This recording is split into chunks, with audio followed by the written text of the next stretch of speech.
我叫呂心怡啦，今年17歲，我係喺林大輝返學啦，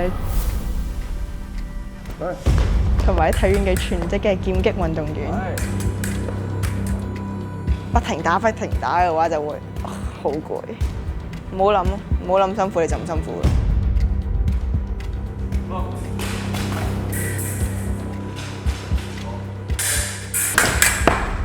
重心控制手，好。你見到佢個成長係好好嘅，佢自己又好 enjoy，咁所以就都一路鼓勵佢咪繼續打落去咯。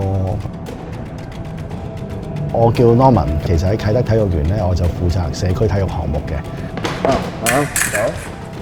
上年啦，佢打到去佢個年齡組別嘅頭4，咁體院就 recruit 咗佢入去做咧全職運動員。所以我同媽媽都支持佢，咁你就不如試下行運動員呢條路啦。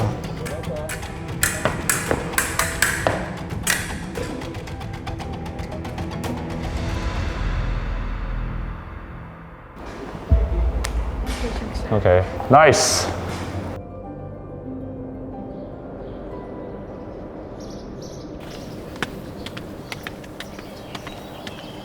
即係喺度打波嗰陣時，喺度打波。呢度咯 ，F 座咪就係爺爺住嗰度，即係爹哋住嗰度咯。我哋唔係對嗰邊咁大。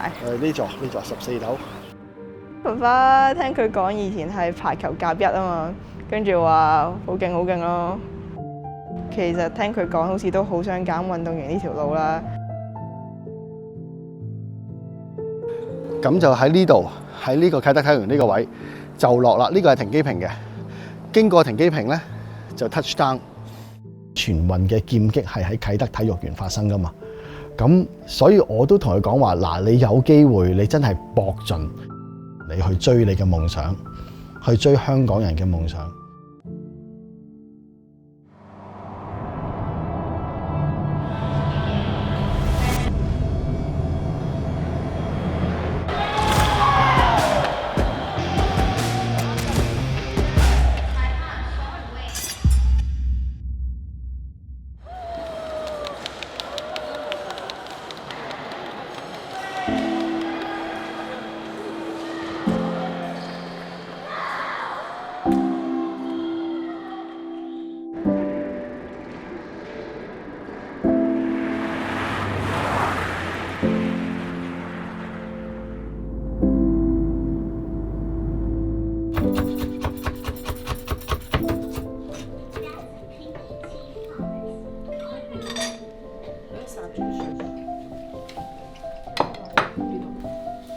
屋企人真係好重要，尤其是爸爸啦，因為佢真係無條件咁支持我咯。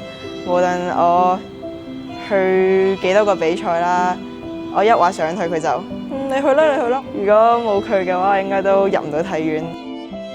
佢由一個小朋友變成而家真係一個運動員，嗰個改變好大。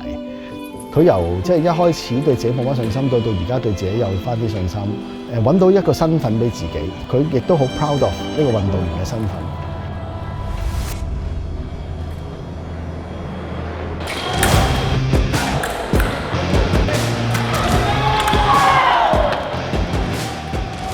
未來嘅目標，希望可以代表香港出去打亞洲青年賽啦，同埋世界青年賽嘅。